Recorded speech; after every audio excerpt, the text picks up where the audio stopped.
میرا نام سائمہ ہے اور میری عمر 20 سال ہے۔ ماں باپ ایک ایکسیڈنٹ میں فوت ہو گئے تھے، اس لیے غربت کے سبب مجھے سگنل پر بھیک مانگنا پڑا۔ میں بھیک مانگ کر اپنا گزارا کرتی تھی۔ ایک دن میں سگنل پر بھیک مانگ رہی تھی کہ وہاں کے پرانے بھکاریوں نے مجھے بھیک مانگنے سے روک دیا اور کہنے لگے، یہاں سے چلی جاؤ، یہ ہماری جگہ ہے، کسی اور جگہ جا کر بھیک مانگو۔ تو ان بھکاری عورتوں میں ایک عورت نے مجھے دیکھا اور میرے پاس آئی اور کہنے لگی، تم اتنی حسین لڑکی ہو، تم بھیک کیوں مانگ رہی ہو؟ تمہیں تو جسم فروشی کے دھندے میں ہونا چاہیے۔ میں نے اس عورت سے پوچھا، یہ جسم فروشی کیا ہوتی ہے؟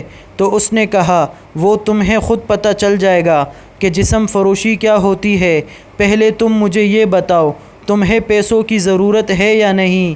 تو میں نے اس سے کہا، کیوں نہیں، پیسوں کے لیے ہی تو میں یہاں سگنل پر بھیک مانگتی ہوں۔ تو اس عورت نے میرا ہاتھ پکڑا اور ایک جگہ پر لے گئی جہاں بہت سارے کمرے بنے ہوئے تھے اور اندر سے چیخنے کی آوازیں آ رہی تھی۔ اس عورت نے مجھے ایک کمرے کے اندر داخل کیا اور خود باہر چلی گئی اور باہر سے کنڈی لگا دی۔ کچھ دیر بعد ایک آدمی اندر آیا اور اس نے میرے کپڑے اتارنے شروع کیے اور اپنے کپڑے بھی اتار دیے۔ تو میں حیران تھی کہ یہ سب کیا ہو رہا ہے، لیکن جب اس مرد نے اپنی ضرورت پوری کر لی اور باہر چلا گیا تو وہی عورت دوبارہ میرے پاس آئی اور میرے ہاتھ پر 1000 کا نوٹ رکھا اور کہنے لگی، یہ تمہارا انعام ہے۔ تو میں بڑی خوش ہوئی اور اپنے دل میں کہنے لگی کہ اتنے چھوٹے سے کام میں 1000 روپے، اب تو میں روزانہ یہی کام کروں گی۔ پھر میں روزانہ اسی جگہ پر آتی اور روزانہ ہزاروں روپے کما کر جاتی۔ ایک دن میں اسی جگہ جب گئی جہاں روزانہ پیسوں کی بارش ہوتی ہے تو وہاں پر ایک مرد آیا اور کہنے لگا، اگر تم میرے ساتھ جانے کے لیے تیار ہو تو میں تمہیں ایک دن کے 50,000 روپے دوں گا۔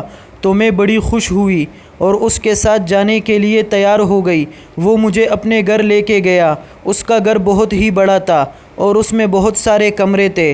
جب وہ مجھے اپنے کمرے کے اندر لے گیا تو وہاں پر پہلے سے ہی بہت سارے کافی مرد تھے جنہوں نے باری باری اپنی ضرورت مجھ سے پوری کی، لیکن اب میں ہوش و حواس میں نہیں تھی کیونکہ کم از کم کمرے کے اندر 20 مرد تھے جنہوں نے مجھے بستر پر خوب نچوڑا۔